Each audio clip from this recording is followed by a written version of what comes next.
Bonjour à tous. Avant de commencer cette lecture, nous voudrions vous expliquer en langue des signes quelques termes que nous allons utiliser. Nous allons beaucoup parler du carbone comme responsable du réchauffement climatique. Ce carbone, c'est l'ensemble des gaz qui contiennent du carbone, c'est-à-dire essentiellement le gaz carbonique, CO2, et le méthane, qui sont des gaz qui produisent un effet de serre.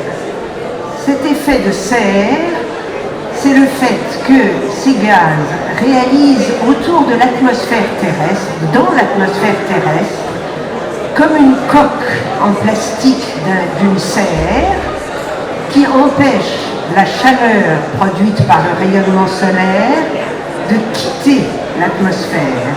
Une partie de cette chaleur est donc piégée autour de la Terre, produit un effet de serre, introduit un réchauffement climatique qui produit un dérèglement. Cet effet de serre étant difficile éventuellement à signer, nous avons décidé d'en faire une explication avant le texte que nous allons vous lire et traduire et qui est extrait de ce petit livre « Finance Climat, réveillez-vous » dont je suis une des co-auteurs. Nous nous sommes mis à 3 pour écrire ce petit livre.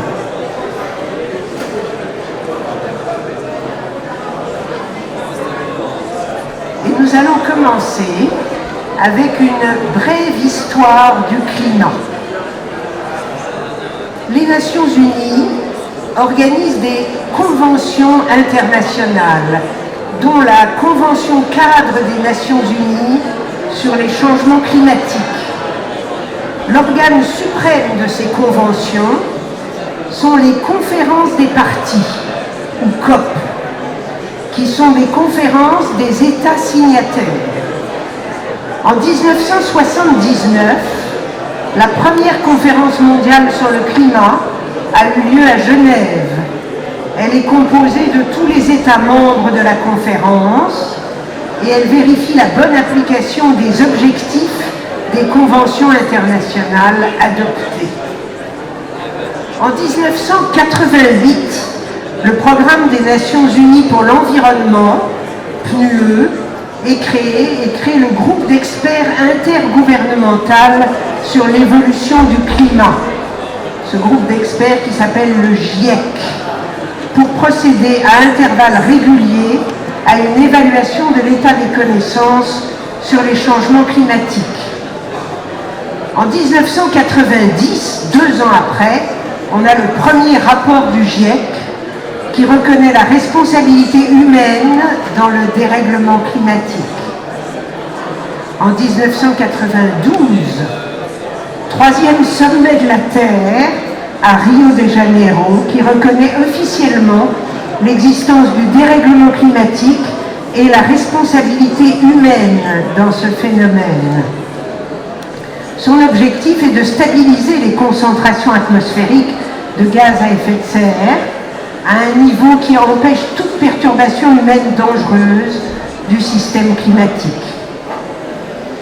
Le 21 mars 1994, la Convention cadre est entrée en vigueur et a été ratifiée par 195 pays, appelés parties, plus l'Union européenne. En 2007, le GIEC et Al Gore, l'ancien vice-président américain, reçoivent le prix Nobel de la paix. J'insiste, le prix Nobel de la paix, pas le prix Nobel de physique, le prix Nobel de la paix. Le 12 décembre 2015, l'accord des parties, lors de la COP 21, est signé par 195 des 197 États membres des Nations Unies. L'été 2019, l'été dernier, cette année, nous a fait assister à de l'inédit.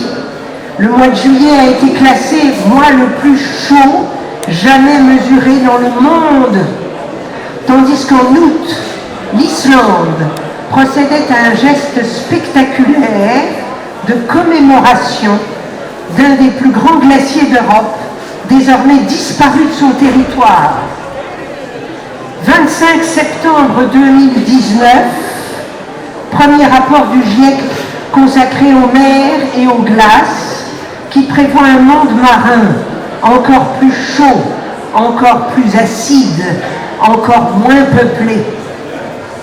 Le climat devient notre affaire, ici et aujourd'hui, affaire de degrés, devenue affaire du siècle, mobilisant des questions morales qui interrogent les conditions de la vie humaine, des questions politiques mises en avant de principes de justice et de solidarité, des questions économiques mises en question des modèles de croissance et questions esthétiques, saccage et disparition de nos paysages.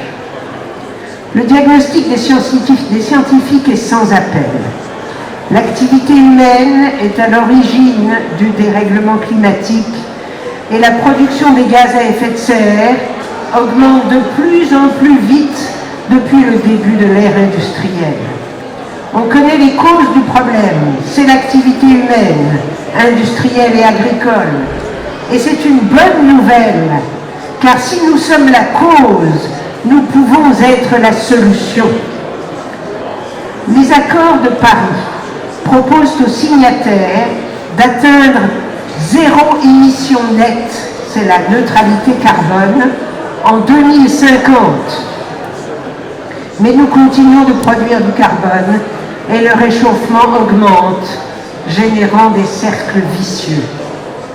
Lorsqu'un glacier de montagne recule, la montagne remplace la surface blanche du glacier qui réfléchit la chaleur par la surface noire de la roche qui absorbe la chaleur, accentuant le réchauffement. Lorsque les glaces éternelles des pôles fondent, elles libèrent les gaz à effet de serre qu'elles avaient piégés, ce qui accentue le réchauffement. Lorsqu'une forêt brûle, elle libère du CO2 et se prive des végétaux qui pourraient absorber le CO2.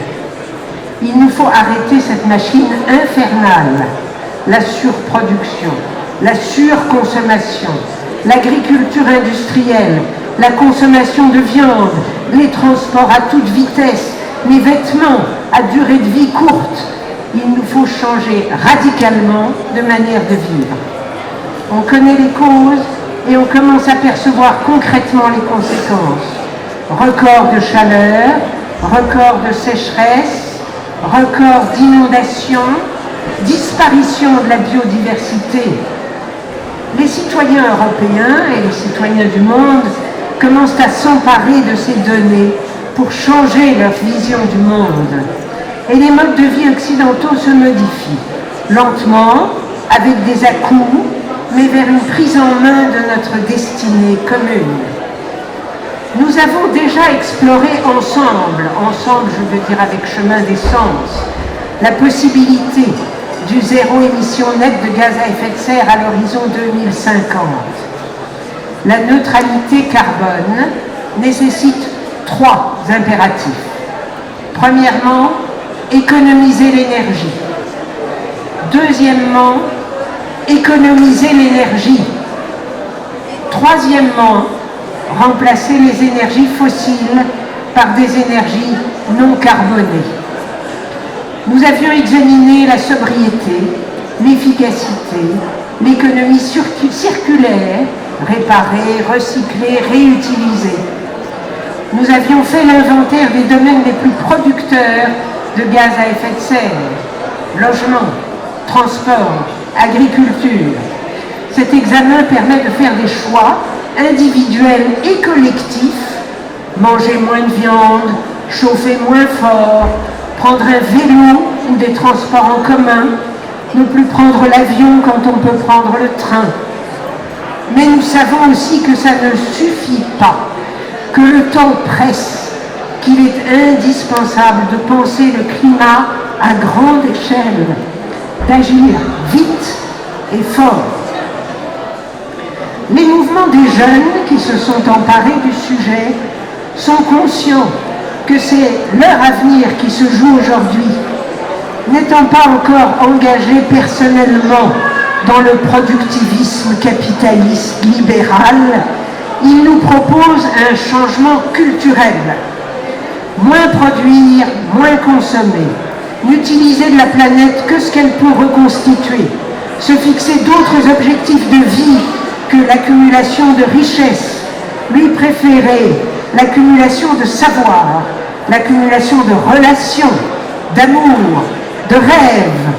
C'est l'amorce d'un changement culturel qu'il faudra transformer en révolution culturelle.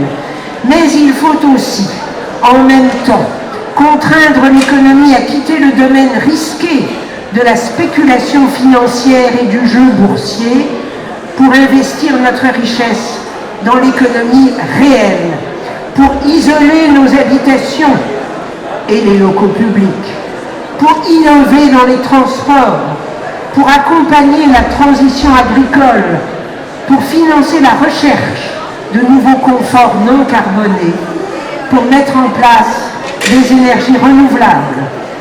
Nous ne pouvons pas rester sans rien dire, nous ne pouvons pas rester sans agir. Aujourd'hui, l'esprit se révolte contre le sort qui est promis à l'homme.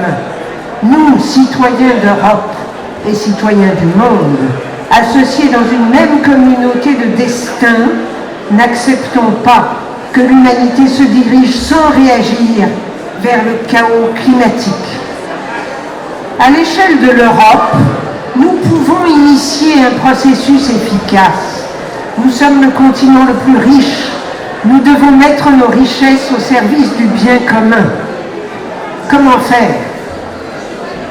Nous disposons d'une banque européenne, la Banque centrale européenne, ou BCE, qui a la possibilité de créer de l'argent et de le mettre en circulation à condition de le prêter à d'autres banques.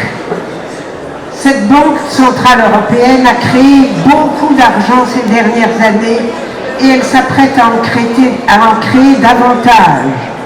Il s'agit de plusieurs milliers de milliards d'euros. Vous avez entendu, plusieurs milliers de milliards d'euros. Mais cet argent créé par des banques ne va pas dans la bonne direction. Il sert pour beaucoup la spéculation.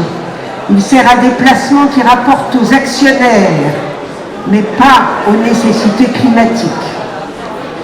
Nous avons créé un pacte qui permettrait, grâce à un traité européen, de créer une banque européenne, une banque du climat qui pourrait prêter directement aux États européens, à charge pour eux d'investir pour le climat.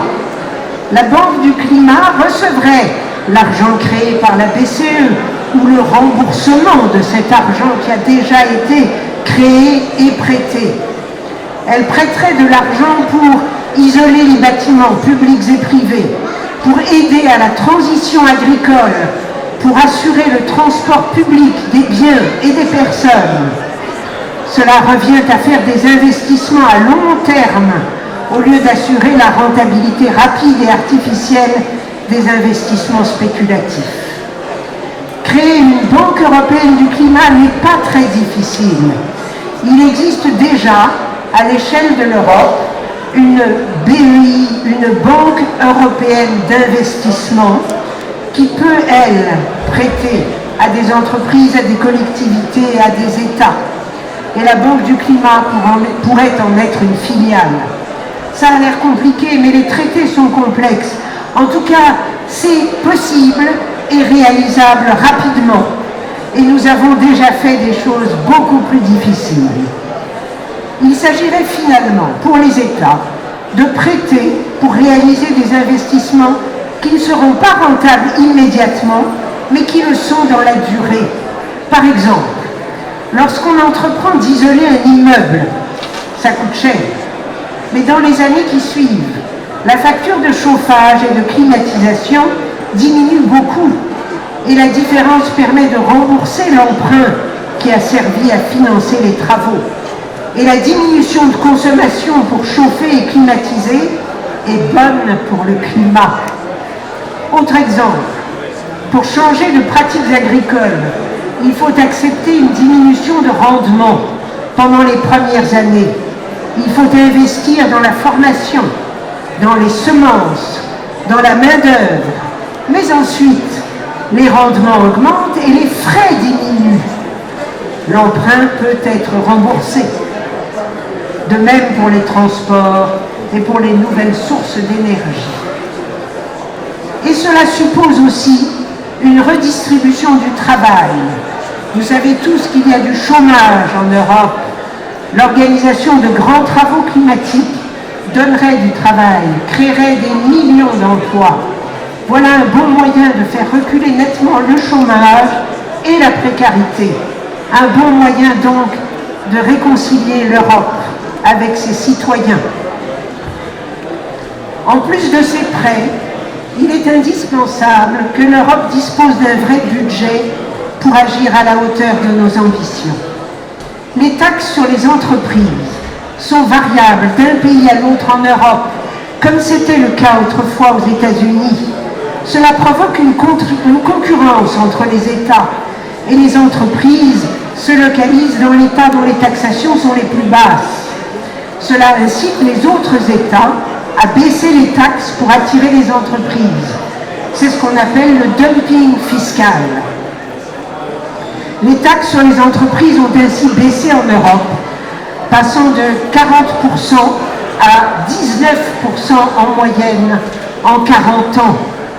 Aux États-Unis, le taux de l'impôt fédéral sur les bénéfices créé par Roosevelt pour lutter contre le dumping fiscal entre États était stable depuis plus de 80 ans à 35%. Il est retombé à 24% à l'arrivée de Trump. 24%, c'est plus que nos 19% européens. Mais même avec un taux limité à 5%, un impôt européen sur les bénéfices permettrait de dégager chaque année plus de 100 milliards d'euros.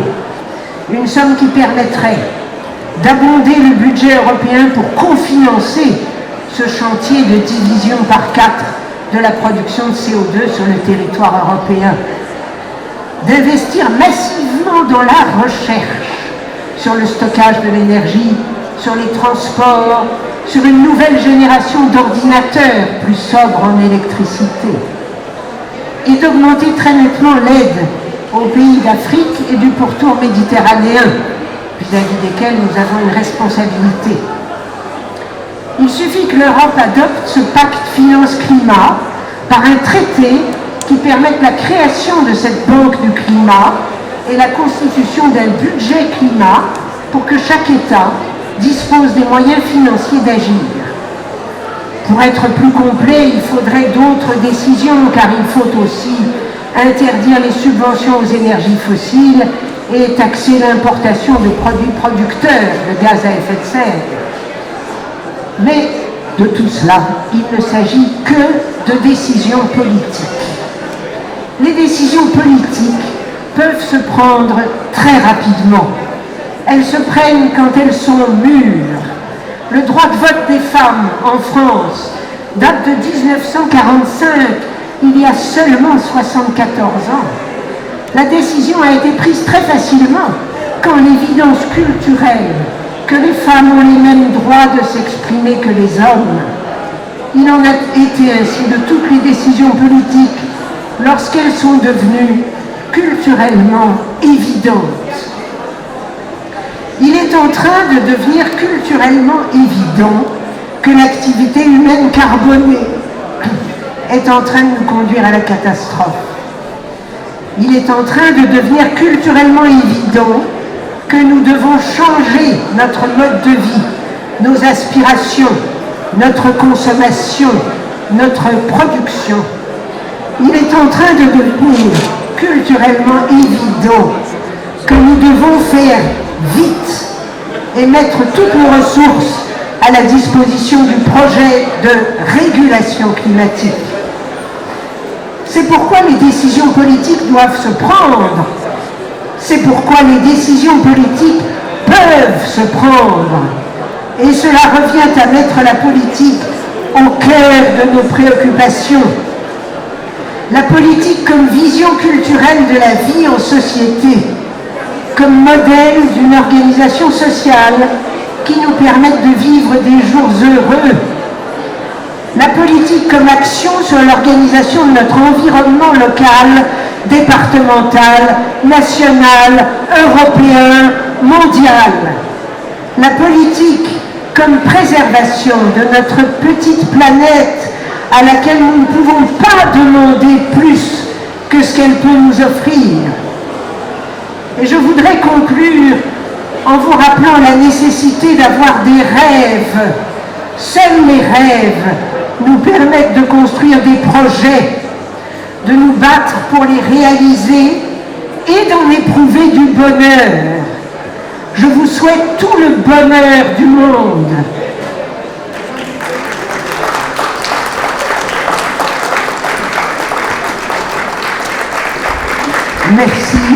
Merci beaucoup. Je voudrais ajouter une deuxième petite conclusion. J'ai participé pour la deuxième fois à ce projet de filmer des interventions éventuellement difficiles avec une traduction en langage des signes. Parce qu'il m'est apparu plusieurs choses, entre autres qu'il est important de traiter nos amis sourds avec tout le respect qu'on doit aux amis entendants, bien sûr. Mais aussi parce que ce projet de traduction en langue des signes m'a énormément apporté, moi qui ai la chance d'être entendante et d'être écrivain. Ça m'a énormément apporté car la langue des signes est une langue de concept, c'est une langue qui n'est pas littérale, et pour être précis dans la traduction en langue des signes, on est obligé d'être extrêmement précis dans les concepts qu'on manipule. Et le travail avec Valérie, avec Isabelle qui nous filme, a été un travail qui a été extrêmement enrichissant pour moi.